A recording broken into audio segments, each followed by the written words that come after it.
আসসালামু আলাইকুম, সবাই কেমন আছেন? আশা করি অনেক অনেক ভালো আছেন। তা আমি আজকে দেখাবো গৃহিণীদের অসাধারণ 5টি টিপস যেটা সবার কাজে লাগবে। তো এই ভিডিওটা দেখতে থাকুন সবাই। প্রথম হচ্ছে এই যে ধনিয়া পাতা কিন্তু আমাদের সবারই লাগে, শীতকালীন কিন্তু সবাই পছন্দ করে যে কোনো তরকারির সাথে ধনিয়া পাতা।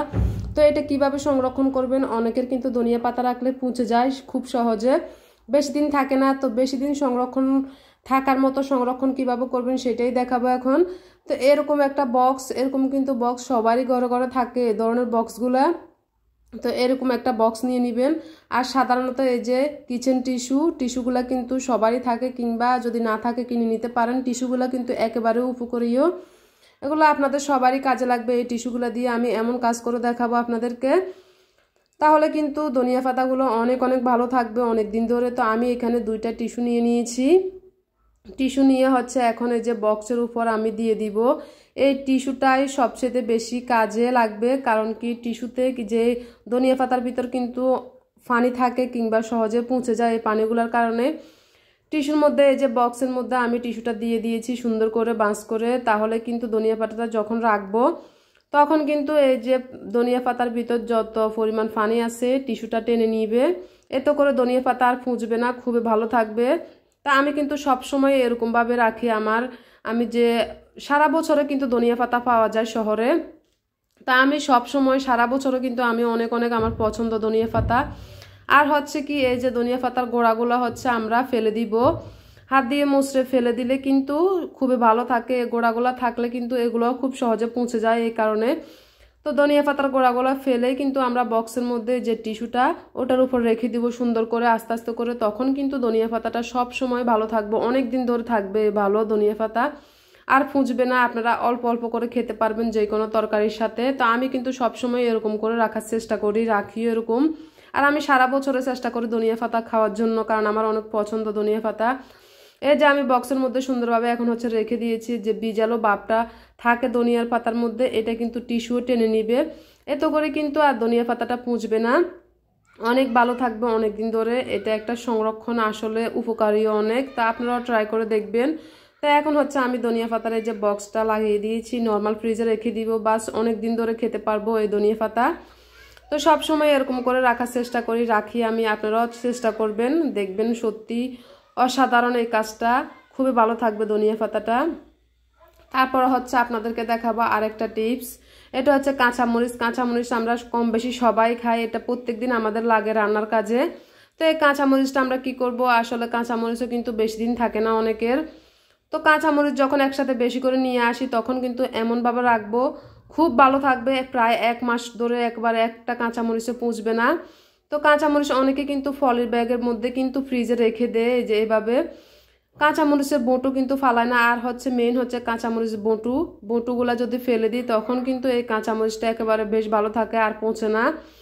তা আমি প্রত্যেকদিন যখন আমার কাঁচামরিচ যখন নিয়ে আসে শেষ হয়ে গেলে তখন আমি কাঁচামরিচের বঁটুটা ফেলে যেভাবে সংরক্ষণ করি সেটাই দেখাবো। তো এখানে হচ্ছে আমি একটা একটা করে সবগুলা কাঁচামরিচের হচ্ছে বঁটুটা ফেলে দিচ্ছি। ফেলে দেওয়ার পরে এই যে সবগুলা কাঁচামরিচ এখন কত সুন্দর ফ্রেশ হয়ে গেছে, বঁটুটা ফেলে দিলাম। এখন এমনভাবে রাখবো যেটা 1 মাস ধরে প্রায় খুবই ভালো থাকবে, একটাও পচবে না। তো সেটা হচ্ছে বক্সগুলোর মধ্যে আমরা যদি খুব সুন্দরভাবে রাখি তাহলে কিন্তু কিছুই হয় না। সরি, এই বক্স না, আরেকটা বক্সের মধ্যে রাখবো আমি। তো এই যে ধনিয়া পাতাটা এই বক্সের মধ্যে রাখবো, এটার মধ্যে কিন্তু আমি যে পরিমাণ ধনিয়া পাতার মধ্যে টিস্যুটা দিয়ে দিয়েছি ঠিক এই বক্সের মধ্যে আমি এমন করে টিস্যু দিয়ে দিব।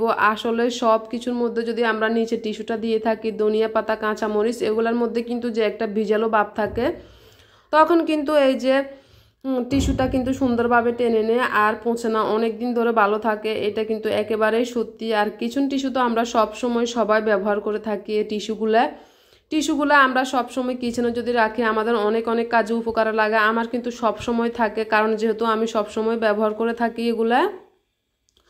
তা আমি এখানে এই যে সুন্দর করে টিস্যুটা বাঁশ করে দিয়ে দিচ্ছি। তারপর হচ্ছে আমি কাঁচামরিচগুলো রেখে দিব। খুব সহজভাবে এই কাজটা করলে অনেক সহজ, একটু শুধু একদিনে কষ্ট করে রাখবেন, অনেক দিন ধরে খেতে পারবেন।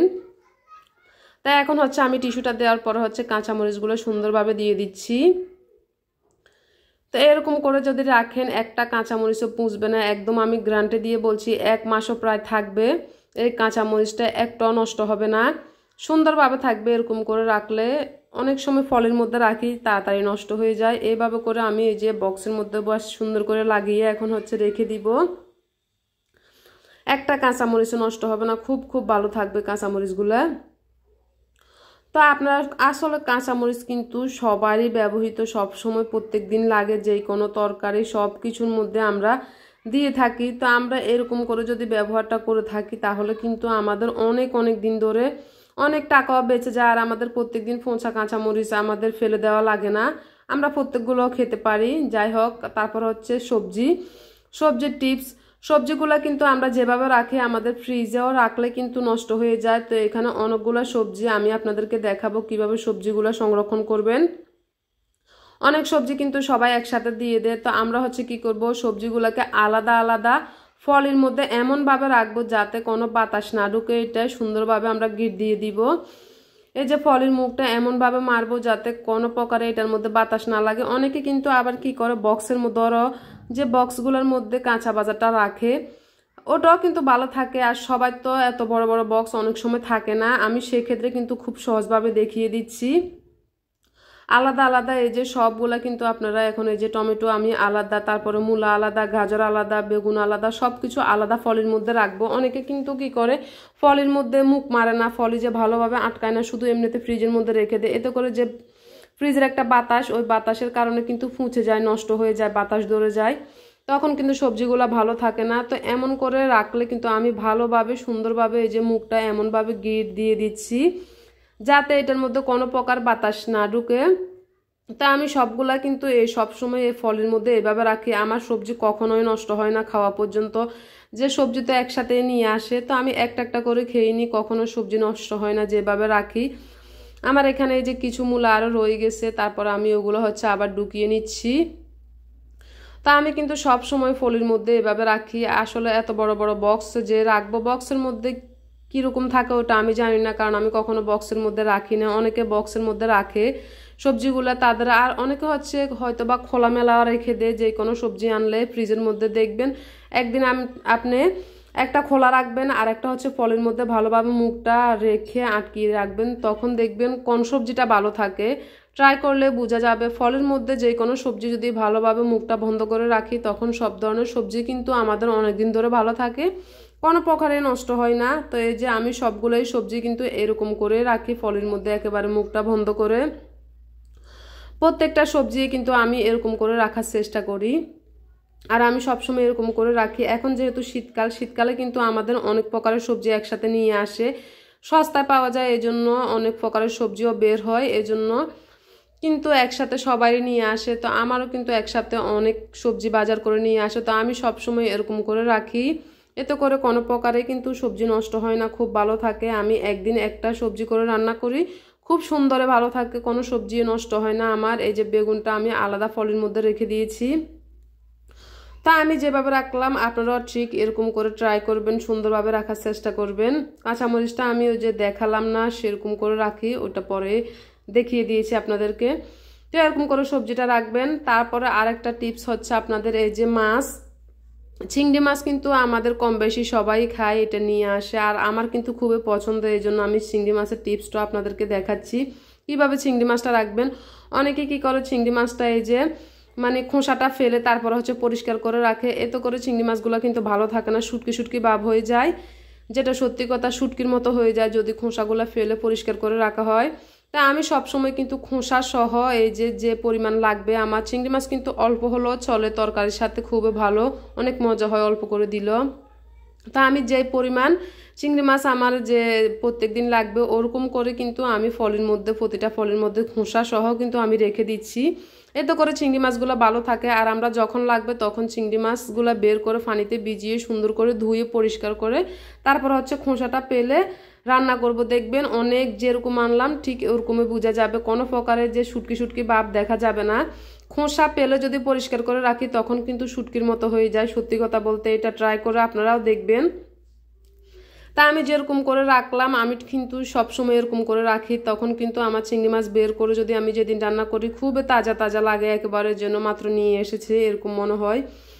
তা আমি সেরকম করে যে অনেকগুলো প্যাক করে আমি চিংড়ি মাছটা সুন্দর করে রেখে দিচ্ছি। তো আপনারাও ট্রাই করবেন, আমার মতো রাখার চেষ্টা করবেন, তাহলে কিন্তু খুব ভালো থাকবে চিংড়ি মাছগুলো। আর আমার অনেক অনেক পছন্দ চিংড়ি মাছ। চিংড়ি মাছ দিয়ে কিন্তু তরকারি রান্না করলে অসাধারণ খুবই ভালো লাগে। এই জন্য চিংড়ি মাছ আমি সবসময় বেশি ব্যবহার করি, বেশি খাই। তা আমি এখানে ফলিগুলার এই যে ভালো করে মুখটা বন্ধ করে নিচ্ছি, এরকম করে কিন্তু আমি রাখি। তাই যে সবগুলা ফলের মুখটা বন্ধ করে তারপরে হচ্ছে রেখে দিব। অনেকে বক্সের ভিতর রাখে, যে যেরকম করে রাখেন সেরকম করে রাখতে পারেন, কিন্তু খোসা সহ রাখবেন, তাহলে কিন্তু অনেক অনেক ভালো থাকবে। এটাই বলার ছিল আমার চিংড়ি মাছ নিয়ে। তাই যে আমার এখানে অনেক দিনে চিংড়ি মাছ হয়ে গেছে, আমি যে কোনো তরকারি রান্না করতে পারবো এই চিংড়ি মাছ দিয়ে। এক এক দিন আর চিংড়ি মাছ দিয়ে কিন্তু সবজি রান্না করলে অসাধারণ হয়। সবগুলাই কিন্তু আমি এভাবে প্যাকেট করে এখন ডিপ ফ্রিজে রেখে দিব, যখন লাগবে তখন কিন্তু বের করে বাস খেয়ে নিব। এটা কিন্তু অসাধারণ লাগবে, তখন খুবই তরতাজা লাগবে। এই যে রেখে দিব এখন সুন্দর করে সবগুলো ডিপ ফ্রিজে নিয়ে যাব। তা আমি এরকম করে রাখার চেষ্টা করি, আপনারাও ঠিক এরকম করে রাখার চেষ্টা করবেন। তারপর হচ্ছে আরেকটা টিপস, 5 নাম্বার টিপস আপনাদেরকে দেখানো ছিল। এই যে লবঙ্গ, লবঙ্গ কিন্তু আমাদের সবারই থাকে।